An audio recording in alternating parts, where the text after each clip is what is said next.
Friends కొన్నేళ్లుగా నాగ చైతన్య గారు మరియు సమంత గారి కాంట్రవర్సీ నడుస్తూ వచ్చింది.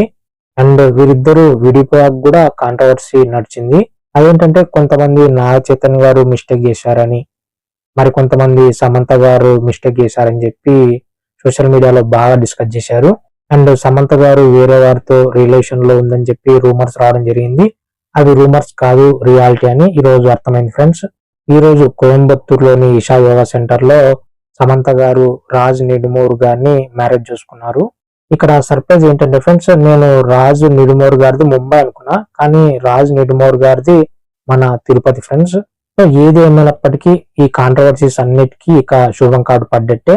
ఈ ఇష్యూలో నా అభిప్రాయం ఏంటంటే ఫ్రెండ్స్, ఇప్పుడు మీరు ఒక రిలేషన్షిప్ లో ఉన్నారు, ఆ రిలేషన్షిప్ లో మీరు హ్యాపీగా లేరు, ఎంత వర్కౌట్ చేయాలనుకున్నా ఆ రిలేషన్షిప్ వర్కౌట్ అవటం లేదు, ఇంకా ఎన్నాళ్ళని ఆ రిలేషన్షిప్ లో ఉండి బాధపడతారు. బయటకు వచ్చి జీవితంలో ఒక అడుగు ముందర వేయాలి. ఇదే ఇక్కడ జరిగింది ఫ్రెండ్స్. నాగ చైతన్య గారు శోభిత గారితో జీవితంలో ముందరికి వెళ్ళిపోయారు. అండ్ సమంత గారు ఈ రోజు రాజ్ నిడుమూర్ గారిని మ్యారేజ్ చేసుకుని జీవితంలో ఒక అడుగు ముందరకు వేశారు. సో ఉన్నది ఒకటే లైఫ్, అందరూ హ్యాపీగా ఉండాలి. ఇక సమంత గారు కొత్త జీవితంలోకి అడుగు పెడుతున్నారు కాబట్టి హ్యాపీగా ఉండాలని చెప్పి నేను కోరుకుంటున్నాను ఫ్రెండ్స్.